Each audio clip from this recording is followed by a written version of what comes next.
The Mandalorian Season 3 is a TV show. Okay, just give me 1 second. I'll be right back. Loser. Look at this. What the hell is this? What happened? The Mandalorian Season 3 is one of the weirdest seasons of any TV show I've ever seen in my entire life, mainly because it was completely screwed over by an even weirder season of television. Truth be told, I don't hate this season. I actually quite like it.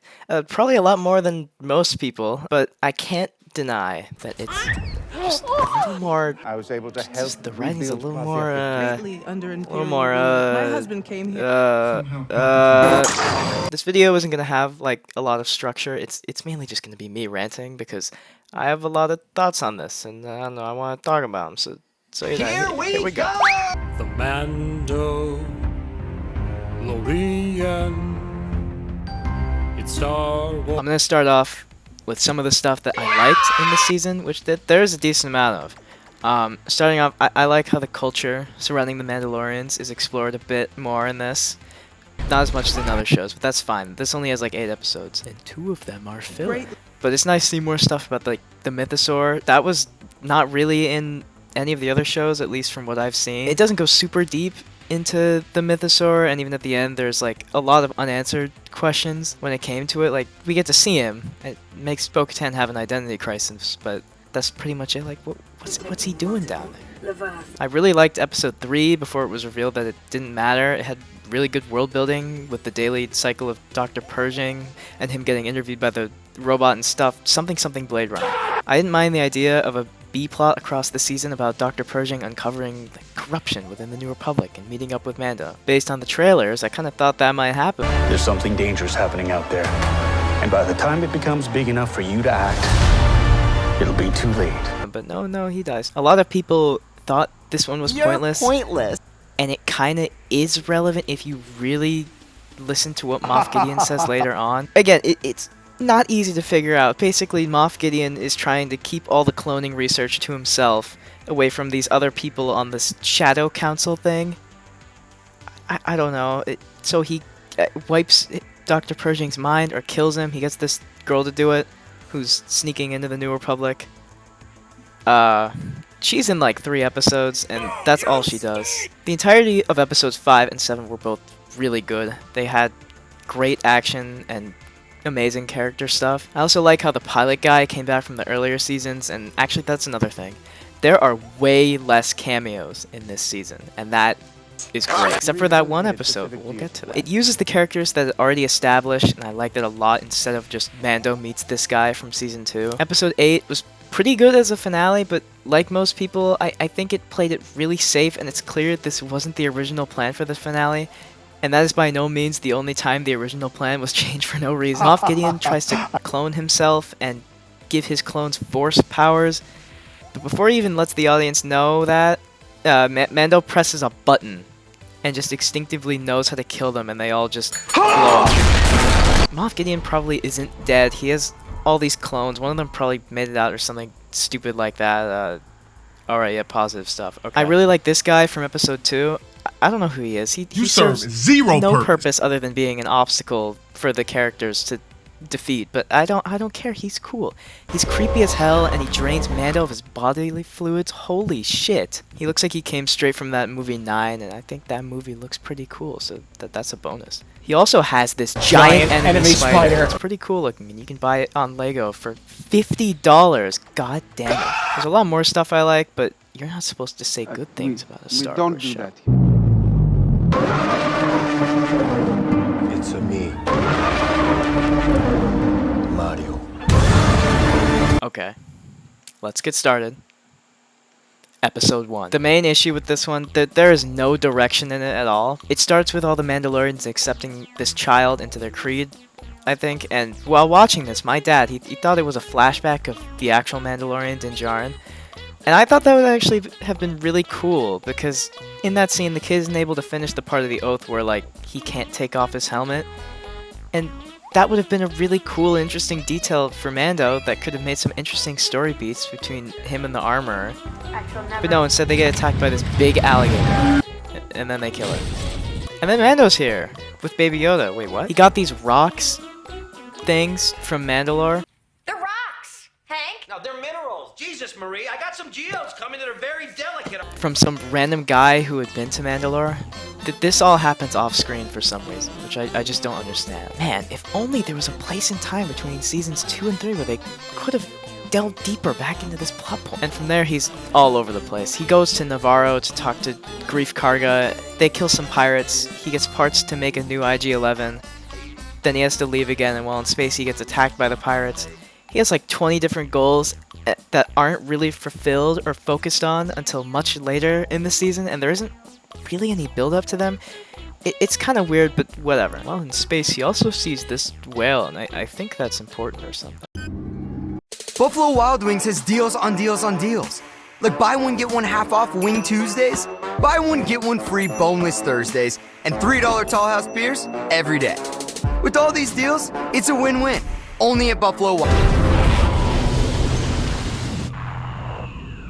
This episode ends with him going to talk to Bo-Katan to, I guess, tell her he's going to Mandalore. I don't know. But speaking of interactions between Bo-Katan and Mandalorian. Baby, I love you. Baby, I love you. You're so fine. Baby, I love you. Mando the Lorian, one of the greatest and most attractive characters ever thought of. He can drive, take out enemies in a flash, and best of all, he's silver-colored and knows how to handle the females. Speaking of females, the Star Wars universe might also be classified as hot chick heaven, because there's such a mess. There's this weird back and forth in the first 2 episodes where Bo-Katan seemingly wants Mando dead. Let's get rid of him once and for all. When he actually gets captured and almost dies, she like, I have to save him. Oh, no, no! I tried to save him! But anyways, while they're adventuring, there's a bit of, like, romantic tension, you could kind of say. I put that in quotes because, like, nothing really actually comes of it. Maybe they're saving it for Season 4, I mean, oh wait, no, my bad. The movie. But they do a lot of setup this season just for nothing to happen between them. Like, one of my friends was watching the series, and they literally were rooting for them to get together, and they didn't. Thanks, Disney, you couldn't fill my fanfic desire. Fuck you. Another thing is, there's already been a romantic interest set up for Mando. Yeah, her, I don't know her name. I think it would be a good end for the series for them to get together, you know, because he, like, promised her or something. I'm not going back to rewatch it. Anyways, yeah, that had no payoff at all, and was completely pointless.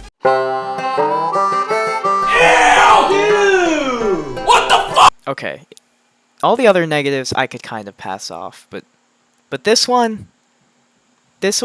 episode I genuinely don't like. It's not good. Thankfully, it's like the shortest one, so this should be quick. I don't like the big CGI bird monster that takes away this kid. He's my son. Wait a minute. What the fuck? He was your son? Why didn't you say that earlier? Or act like in any more urgency. What the hell, Paz? You're a terrible father. Good thing you're dead. Anyways, they save the kid, and there actually is a point to this, which is nice, but I don't know why this wasn't implied, like, at all earlier. There's Baby Yoda flashbacks, which are cool, I guess. They reused the Coruscant set from Episode 3, and holy shit, that's fucking Jar Jar. He dual wields lightsabers, he's the coolest Jedi ever. This episode is redeemed. I'd say the CGI in this episode is probably the worst in the entire season. I'm really thankful these ugly-ass birds don't come back for later, and instead they fucking eat them, which is hilarious. Anyways, time for the next thing. Change this into the Dragon Warrior! Huh? Fuck you! You fucking... Episode 6. What can I even say? I was able to help A lot, actually. Truth be told, I don't think a celebrity guest episode is a bad idea for The Mandalorian, because it's kind of more cartoon-like in its storytelling. But now, this late in the season, after that cliffhanger, what the shit? And also, they got the weirdest selection of people for this episode I've ever seen in, like, anything. Okay, Jack Black, I understand. He can basically do whatever and make it work. He's awesome. The Dragon Warrior, Bowser, Tenacious D. Alright, I can get behind that. Doc Brown? Okay, that's alright. And, Oh wait, who is that? Wait, fucking Lizzo? Yeah, Lizzo, everyone's favorite celebrity. This casting is so bizarre, and they barely even do anything with it in this episode, aside from Doc Brown, who is evil. He turns out to be a separatist, and I actually think that's pretty cool, and they use his age in a neat way, but he's immediately defeated before any of his evil plan can actually go through. I also find it really funny that right after he's captured, he's being, like, all mean to Jack Black and stuff, and talking about how much he hates him. But then when elegant Lady Lizzo talks back to him, he like, suddenly has this Winter Soldier, like, realization, fucking identity crisis again, and he's like, oh, holy shit, I have messed up big time. I seek only forgiveness. I beg your pardon. This planet is unrecognizable since he arrived. Fuck you! You fucking dick! I am sorry to have disappointed you. And then he gets put in, like, the dungeon or something. I don't know. Oh yeah, what was the plan they were trying to stop? Well, let me tell you. So basically, the entire population of the planet this episode centers around, Plazir 15, are completely dependent on droids. And they're basically slaves for the humans. Slavery. This isn't really a new thing. Droids have always been mistreated since literally the first movie. But what's really weird about this one is that they kind of backpedal on the message that droids need to be treated equally, and that just really irks me the wrong way. Like in this scene, all the droids tell Mando and Bo-Katan how much they love serving their masters, and it really just tears down a lot of the world building in the series. Mando also talks about how he hates droids in this episode, and like, what? Isn't season 1 partially about him coming to realize he shouldn't mistreat droids all the time? I guess he just likes IG-11, and that's it. I mean, he does bring him back to life. I just really like him. Maybe Bo-Katan should sit the fuck down. I think this was to make Star Wars more kid-friendly by reconstructing how the droids feel about being used as servants, but that is, like, really fucked up. Oh yeah, I forgot to mention the actual point of this episode. So the objective of this episode is recruiting these guys from Season 2 to join the crew to take back Mandalore. But unfortunately, wacky hijinks ensue, and they do other stuff for like 20 minutes. The group is led by this guy, who, they say this twice, once at the beginning and once towards the end, in case you forgot about the point. And I mean, I wouldn't blame you, I did too. Mando ends up giving the Darksaber to Bo-Katan, and this made a lot of people kind of mad, including myself. It's not even that bad a plot point, really. It's just more that Mando has like nothing to do now. He says the only thing keeping him going is his loyalty to serve Bo-Katan. You down horrendous. I also want to mention the fact I find it suspicious that the 6th episode of this respective season centers around a mystery filled with celebrity guests. They copied Minecraft story mode.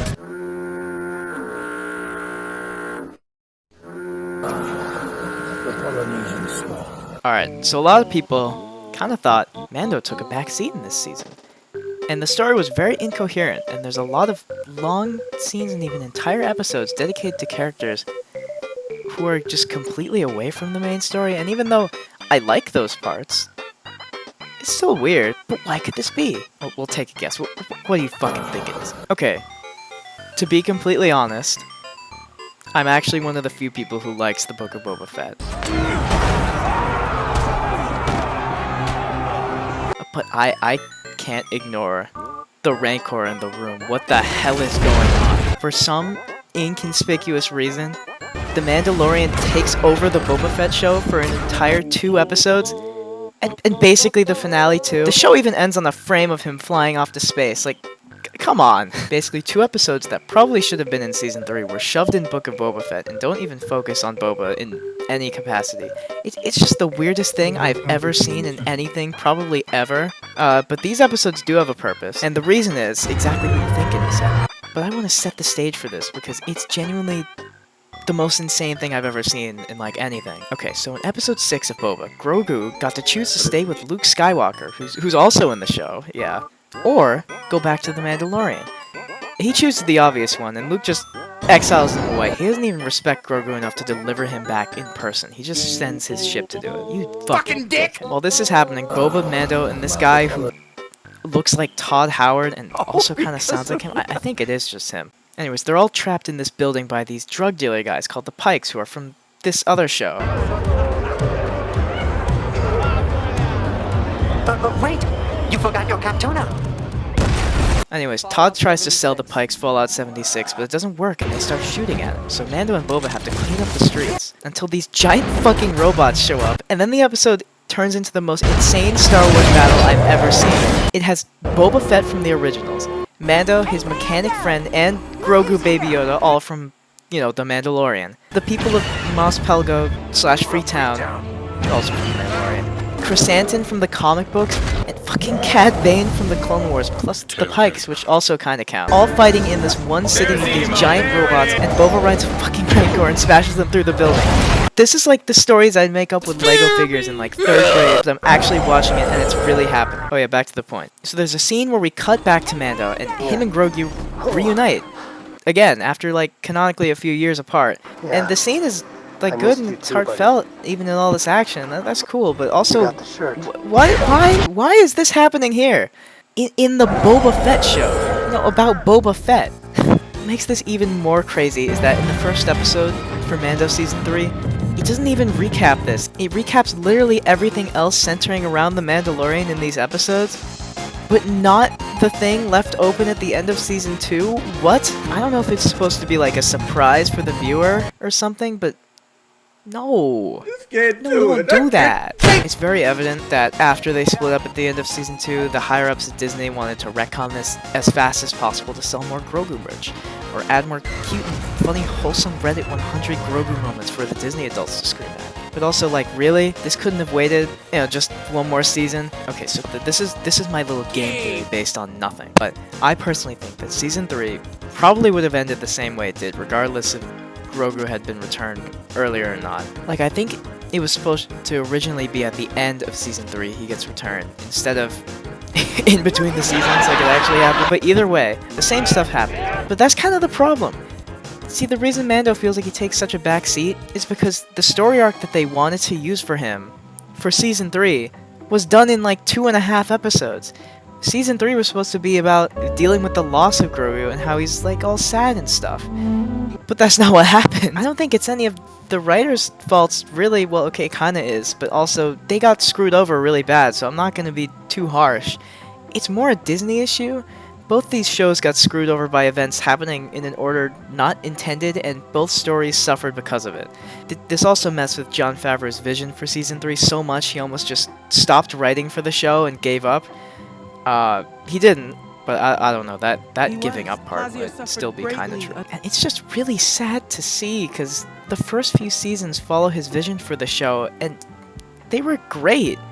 And you can see how it all crumbles while watching Season 3, and it's just like, damn. Thankfully, the ending to Episode 8 left things very open-ended. There are pretty much endless possibilities for the future of The Mandalorian, and kind of Star Wars as a whole-ish. This was recorded initially pre-Ahsoka, but now that that's out, I think that plan is being expanded upon. And now that Mando is going back to bounty hunting / working for the New Republic, same thing, it's kind of going to be more reminiscent of Season 1, or I would imagine it would be that way, which is great, because Season 1 is the best season. So, you know, I have hope for the future of Star Wars. And that's kind of all that matters. To conclude, Minecraft Story Mode did the cameo episode better.